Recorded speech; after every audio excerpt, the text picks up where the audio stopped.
হঠাৎ বেশি গরম পড়াতে মাথায় একটাই বুদ্ধি, লাল দিকে গিয়ে ডুবাবা সবাই মিলে খাবো তেঁতুল খিরায় টমেটো ভর্তা।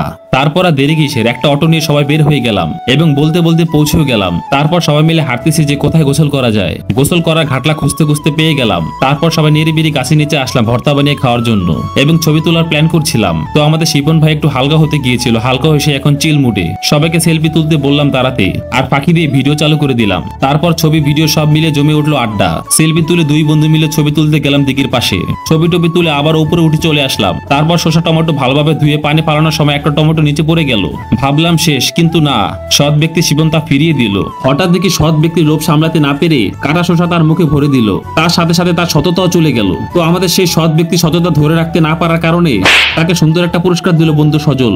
বন্ধু সজলের শসা কাটা সাইজ দেখে ছোট ভাই সে হাল ধরলো। ছোট ভাইয়ের কাটার গতি দেখে সবাই অবাক। আসলে সে দ্রুত কাটছে না, ভিডিওর স্পিড বাড়িয়ে দিয়েছি, কিন্তু তার কাটাকাটি ভালো চিকন চিকন করে কাটা হচ্ছে। তো এদিকে শসা টমেটো কাটাকাটি করতে করতে অন্যদিকে শুকনা মরিচ গুলো পুড়িয়ে নিলাম। তারপর সবকিছু একত্রে মেখে সবাই মিলে গোল করে বসে খাওয়া শুরু করলাম। তারপর ছোট ভাই শহীদুলকে লবণ আনতে পাঠিয়ে সবাই ভর্তা খেয়ে শেষ করে ফেললাম। অবশিষ্ট ছিল শুধুই ঝোল, তাও খেয়ে নিল বন্ধু সজল। তারপর আর কি সবাই মিলে গোসল করতে বের হলাম। অন্যদিকে শিবন ভাই সবার পিছনে থেকে তার জোড়া মিলিয়ে নিল।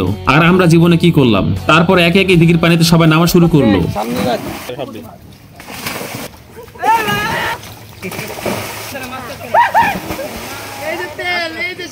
আমি আর নামিনি, কারণ আমি গোসল করে এসেছিলাম। তাছাড়া আমার অল্পতেই ঠান্ডা লেগে যায়। এক্সট্রা কোনো জামা কাপড়ও আনিনি, ভেজা কাপড় পরে বাসা যেতে হবে, তাই আর গোসল করিনি। এইদিকে সবগুলো দিঘির পানিতে নেমে হোল্ডো পানি খেলছে।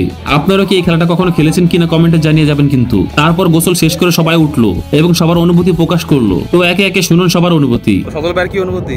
একে তোমার তোমার জয় গুরু নিমা শুরু।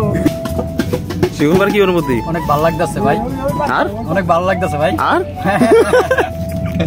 তারপর সবাই বাসার উদ্দেশ্যে রওনা হলাম গান গাইতে গাইতে মজা করতে করতে।